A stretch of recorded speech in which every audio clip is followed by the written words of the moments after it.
puse a pensar por qué la gente tiene que estudiar la Biblia. Hace un tiempo abrimos los estudios bíblicos que tenemos como familia. He estado haciendo algunas invitaciones que la gente participe si quiere en estos estudios bíblicos. Y me preguntaba, ¿por qué le digo a la gente que venga a un estudio bíblico, ya sea el que nosotros ofrecemos o cualquier otro? ¿Cuál es la justificación? Porque quizá alguno se va a preguntar, va a considerar el venir al estudio bíblico y se va a preguntar para sí mismo, ¿y por qué? ¿Por qué debería ir a un estudio bíblico? ¿Por qué yo debería estudiar la Biblia? ¿Cuáles son mis razones para estudiar la Biblia? Entonces lo que quiero hacer es compartir por qué una persona debe estudiar la Biblia, cuáles son mis razones particulares, a ver si alguien encuentra en eso sus razones para estudiar la Biblia en cualquier lugar donde lo pueda hacer, ya sean los estudios que ofrecemos nosotros o en cualquier otro lugar que sirva para eso. Se me ocurren, estuve pensando en dos cosas. El primer motivo por el que hay que estudiar la Biblia tiene que ver con lo que dice el Antiguo Testamento. Hay un versículo, un salmo que dice: en mi corazón he guardado tus dichos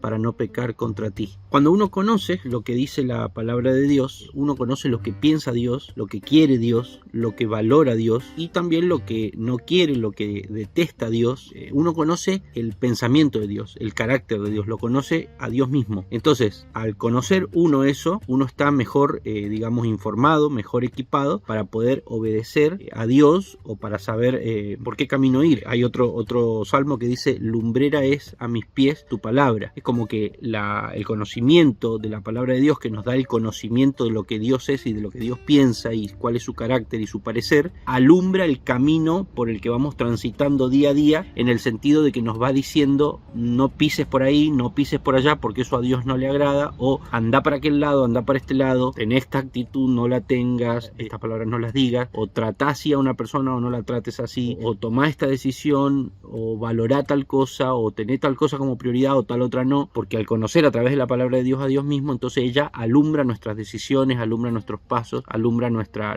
vida, o sea, alumbra nuestro camino, como dice ese salmo. Esa es una razón válida para estudiar la Biblia, ¿no?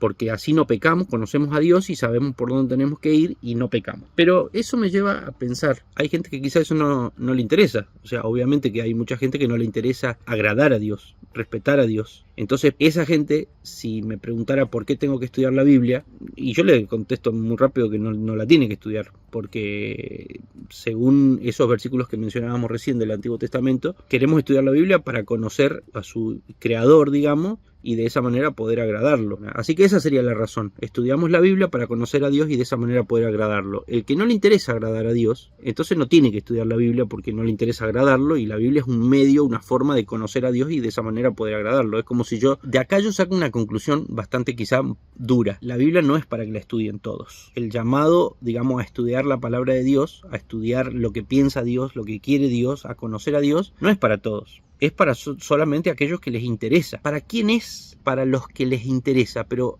acá yo siempre llego a un punto de la teología, de la doctrina cristiana, que yo estoy seguro que para la mayoría de los que me están escuchando es controversial. O cuáles son aquellas personas a las que le va a interesar estudiar la Biblia. Les va a pasar esto de que van a tener un interés por Dios y por lo tanto van a ir a estudiar la Biblia. Y bueno, motivo de mis últimos videos, tanto los estudios bíblicos como algunos otros videitos que a veces hago, como este, que entre semana que me dan ganas de hablar algo y siento que algo puede ser útil y lo quiero compartir, ha sido ese tema el motivo de algunos de mis videos anteriores, o por lo menos este tema ha estado presente prácticamente en todos mis videos anteriores, que es el hecho de que hay como dos motivos o dos motivaciones que nos impulsan a querer tener una vida religiosa, decía yo en los otros videos. En este caso lo aplico específicamente a querer estudiar la Biblia como parte de esa vida religiosa. Y hay un motivo que es el motivo egoísta, que es el que es netamente humano, y hay un motivo que es el motivo sobrenatural, que viene de parte de Dios. El motivo egoísta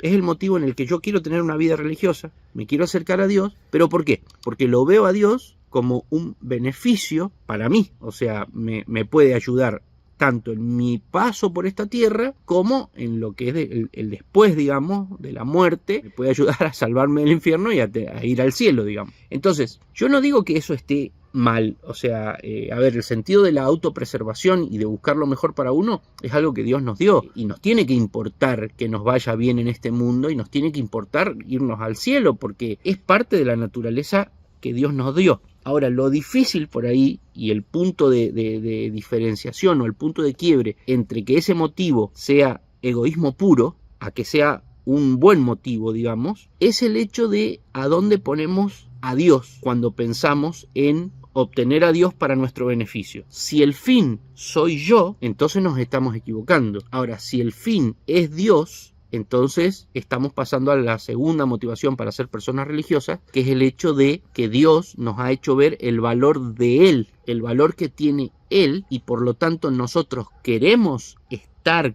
con Él, agradándolo a Él y en paz con Él, de tal manera de poder relacionarnos con Él, pero no principalmente porque eso se convierte en un beneficio para nosotros, sino principalmente por el hecho de que Él es lo más hermoso a lo que nosotros podemos aspirar y no los beneficios que nos trae estar cerca de Él. Entonces, por eso en un video anterior, creo que no lo publiqué al video porque, bueno, por otros motivos, pero yo decía que hay un versículo que dice más, buscad primeramente el reino de Dios y su justicia y todo lo demás vendrá por añadidura. Entonces acá tenemos, por un lado, lo que la Biblia nos dice es que por un lado la prioridad nuestra tiene que ser buscar el reino de Dios, el reinado de Dios. O sea, busquemos estar nosotros en la esfera de donde Dios gobierna, vamos a decir en el cielo, pero bajo el gobierno de Dios, porque el reino es un reino de autoridad que gobierna sobre nuestras vidas, y su justicia tiene que ver, la justicia de Dios es el parámetro de piedad de Dios, o sea, es la forma de ser moral de Dios, o sea, la perfección de Dios, la santidad de Dios. Entonces, es como que la Biblia nos dice, vos podés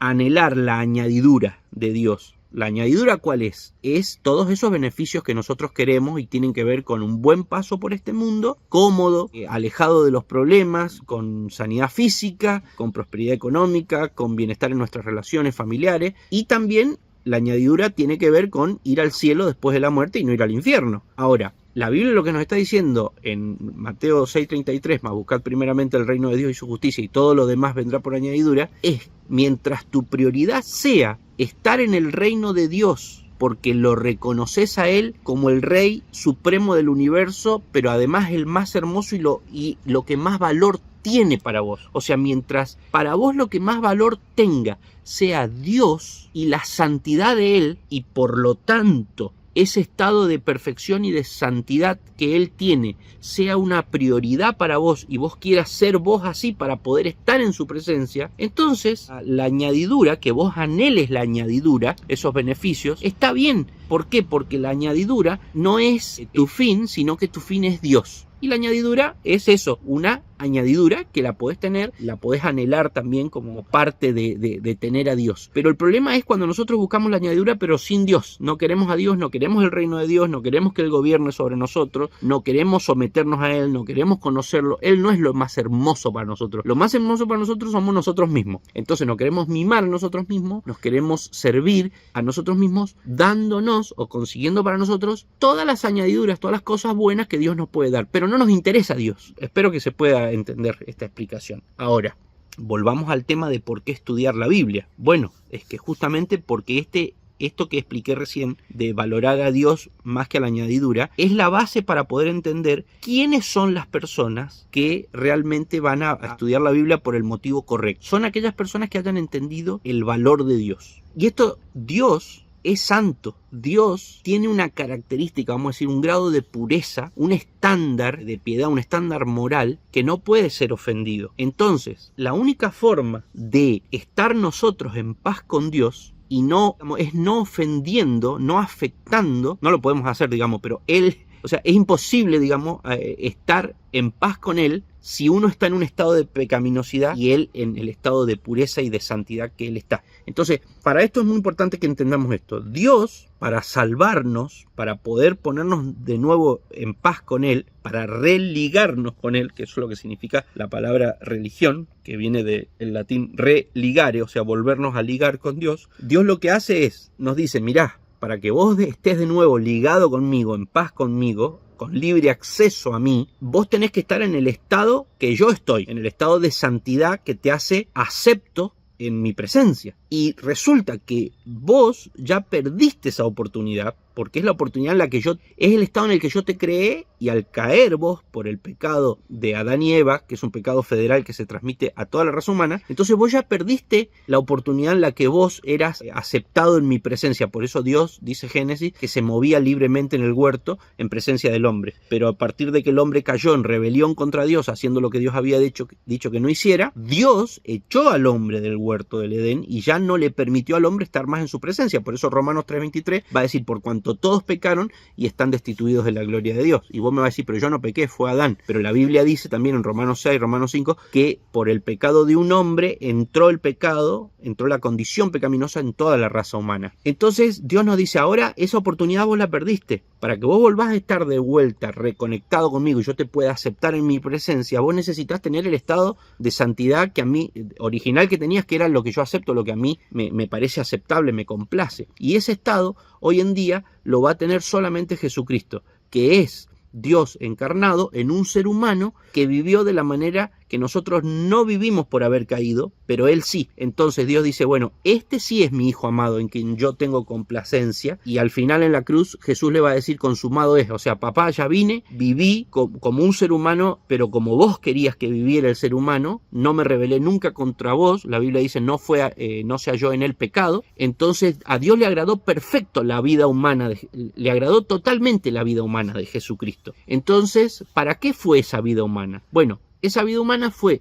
para, después de haberla vivido, hacer un intercambio, por eso se llama la muerte sustitutiva de Cristo, y podernos dar a nosotros el beneficio de el merecer la presencia de Dios por haber vivido esa vida perfecta. Entonces, como que Jesucristo nos dice, bueno, yo viví la vida perfecta que le agrada a Dios y que permite que Él se agrade de mí y que yo pueda estar en su presencia. Ahora, eso que yo gané, te lo doy a vos. Entonces, vos te volvés acepto delante de la presencia de Dios por mi obra. Y además, la condena que pesaba sobre tu cabeza por tu pecaminosidad, la sufro yo al morir en la cruz en tu lugar. Entonces, siempre tenemos que acostumbrarnos y tenemos que entender que tenemos que ver la muerte de Cristo y la vida de Cristo, porque Jesucristo lo que nos da es el mérito de su vida y se lleva en la cruz la condena por nuestros pecados. Es como una doble obra que Jesucristo hace por nosotros, pero siempre reemplazándonos en la vida perfecta que nosotros no tuvimos, pero Él sí, y reemplazándonos en la muerte merecida que nosotros merecíamos, la separación eterna de Dios, porque eso es la muerte, que nosotros sí merecíamos por nuestra pecaminosidad, y ahí también Cristo nos reemplaza.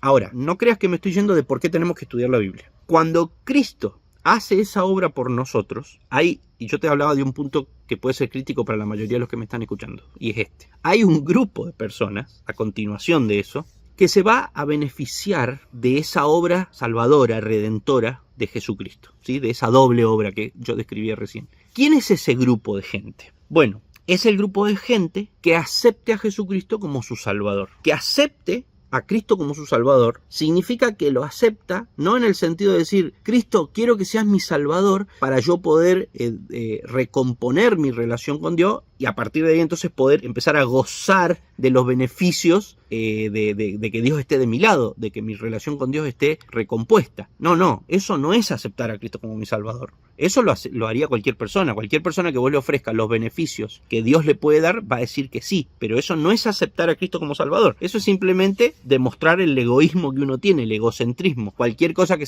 pueda sonar como un beneficio para mí, la quiero. Eso no es aceptar a Cristo como Salvador. Aceptar a Cristo como Salvador es aceptar que Cristo, ese ofrecimiento de salvación que Él me hace, es un ofrecimiento de salvación porque yo estoy perdido en delitos y pecados. Porque no solamente tengo el pecado original, que ya no me hace merecedor de la gloria de Dios, de estar en comunicación con Dios, de tener una relación con Dios, sino que además tengo una naturaleza pecaminosa que me hace amar el pecado y odiar a Dios, porque eso es el pecado. A veces nosotros pensamos que el pecado es robar o decir una mala palabra o, no sé, hacer algo malo. El pecado es nuestra naturaleza, es lo que nosotros somos. Incluso aunque por 2 o 3 días no hagamos nada malo, lo mismo nos vamos a ir al infierno, porque nosotros somos malos por naturaleza y odiamos a Dios y no queremos darle a Él su lugar y no podemos, no es que no queremos, o sea, no queremos porque no podemos, porque nuestra naturaleza es siempre de resistencia hacia Dios. Por eso queremos los beneficios y no queremos al Dios de los beneficios. Por eso Jesucristo dijo, mas buscad primeramente el reino de Dios y su justicia y todo lo demás será añadido. Él sabía que no todos podían buscar el reino de Dios y su justicia, porque para eso hay que tener, y ahora avanzo un paso más, hay que tener una nueva naturaleza. La naturaleza que tenemos nosotros no busca a Dios y su justicia. Busca los beneficios, porque es una naturaleza caída que es egoísta. Es la naturaleza aquella que que podemos ver cuando Eva es tentada por la serpiente, por el diablo, y ella razona. Me está diciendo que el fruto, lo dice la Biblia, que el fruto es bueno, es apetecible a los ojos, es útil para comer, está bueno. Entonces ella piensa en ella piensa en lo que ella puede obtener como beneficio de comer ese fruto, y después viene el diablo y le dice, no, y no solamente eso, sino que además vas a ser como Dios, no vas a morir. Entonces ella egoístamente piensa en en lo que puede obtener por fuera de lo que Dios le había dicho, independiente de Dios, incluso desobedeciendo a Dios, y lo hace. Entonces esa naturaleza pecaminosa es la que nosotros tenemos, que nos rebelamos contra Dios y pensamos primero en nosotros. Entonces Jesucristo, como Salvador, ¿de qué nos salva? Nos salva de esa naturaleza. O sea, la idea de Dios no es salvarnos para que nos vayamos al cielo. La idea de Dios es salvarnos para que dejemos de ser pecadores. Claro, la mayoría de nosotros no queremos ir al cielo, pero sin dejar de ser lo que somos. Y el problema es que no podemos ir al cielo por lo que somos. No se puede ir al cielo como somos. O sea, solamente podemos ir al cielo si somos como Cristo. Estamos estudiando ahí con los chicos de Aventura Bíblica, en la escuela Gen Más, un pasaje de Primera de Juan, si no me equivoco, el capítulo 2, versículo 5 por ahí, dice: el que dice que le conoce, o sea, el que dice que es verdaderamente cristiano, el que dice que se ha convertido a Dios, que ha regresado a Dios, que ha recompuesto su relación con Dios, debe andar como él anduvo. ¿Te das cuenta?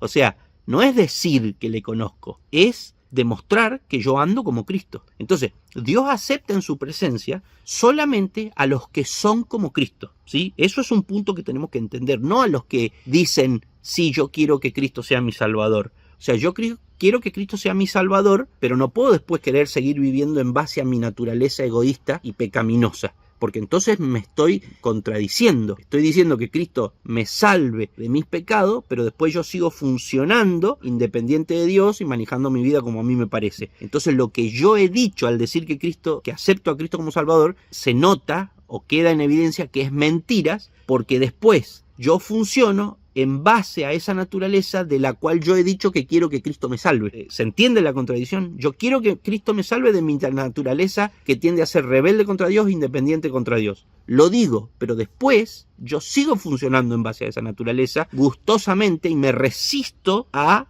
buscar el reinado de Dios y su justicia. Imagínate la justicia como unas ropas blancas que son las de Dios puestas sobre vos. O sea, el estándar moral de Dios, la perfección de Dios, la pureza de Dios en el comportamiento, en la conducta, en los pensamientos, en el sentir, en las actitudes. Eso de Dios es la justicia de Dios, ese carácter de Dios. ¿Y quién tuvo ese carácter de Dios? Cristo. Y Él me dice, yo te ofrezco eso. Entonces, Él me lo ofrece eso, pero a ver, es una transacción como, viste, como la tarjeta de crédito, que vos vas y compras algo con la tarjeta de crédito, pero en realidad es a confianza. O sea, es como que el que te vende te dice, bueno, yo te doy la mercadería, pero porque yo sé que después, como un cheque, o sea, yo sé que después vos vas a poner plata en la cuenta del banco y vas a cubrir este cheque, que es una promesa de pago a futuro. Ahora, Cristo nos da esa vida perfecta, esa justicia, y Cristo es el cheque, Dios es el vendedor. Entonces Dios nos dice a nosotros, mira, vos sos salvo, porque yo ya te veo perfecto, revestido de mi justicia, y por eso yo te puedo aceptar en el cielo. Pero en realidad lo que Dios está viendo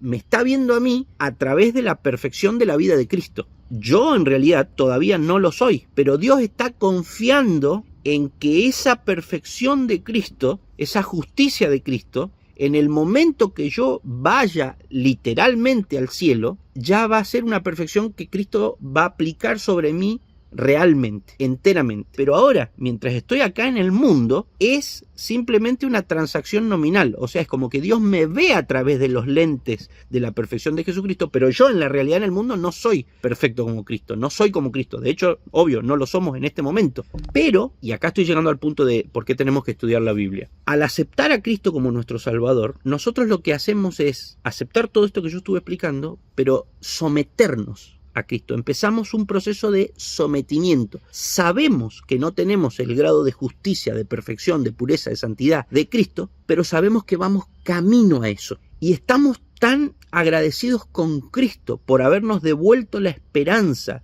de poder volver a Dios, que como entendemos que Él nos devuelve la esperanza de volver a Dios porque nos da esas ropas blancas, Él ha pagado nuestra deuda y nos da esa perfección de Él, entonces nosotros sabemos que para volver definitivamente a Dios, el día que le veamos, dice su palabra, el día que estemos frente a Él, vamos a tener que tener la santidad de Cristo. Entonces, si sabemos que vamos caminando hacia eso, gracias a que Dios ya nos ve como si lo tuviéramos, pero nosotros desde nuestro punto de vista sabemos que no lo tenemos, que no somos perfectos como Cristo, pero sí que vamos caminando hacia eso, entonces nos esforzamos. O sea, la Biblia lo va a decir en estos términos, nos ocupamos en nuestra salvación con temor y temblor, no porque la vayamos a perder, porque Cristo ya nos la dio y la buena obra que Él empezó en nosotros, Él la va a perfeccionar, la va a continuar, y ninguno de los que el Padre le dio se van a perder de su mano. Estoy parafraseando distintos pasajes bíblicos, digo para los que conocen la Biblia. Entonces nosotros sí o sí vamos a llegar a ese grado de perfección, todos aquellos a los que Jesucristo nos ha salvado, pero sabemos que hoy por hoy estamos en un proceso de volvernos progresivamente de acuerdo a esa santidad de Cristo, y vamos a llegar al final de ese proceso el día que le veamos. Ahora, para poder progresar en ese proceso, valga la redundancia, de santificación, de volvernos paulatinamente como Cristo, tenemos que luchar en contra de nuestra naturaleza anterior, nuestra naturaleza rebelde, caída, que odia a Dios y que tiende al pecado, que sigue estando mientras que estamos acá en la tierra. Tenemos que luchar para doblegar eso. ¿Y cómo hacemos para luchar? Bueno, Juan 15, Jesús dice, si permanecen en mí y mis palabras permanecen en ustedes, van a llevar mucho fruto de santificación. Van a ser cada día más como yo. El proceso de santificación va a ser más fructífero, va a ser más eficiente. ¿Pero qué tienen que hacer? Tienen que permanecer en mí y que mis palabras permanezcan en ustedes. ¿Y qué es permanecer en Él? Bueno, como yo decía en un video anterior, que no sé si lo subí o no lo subí,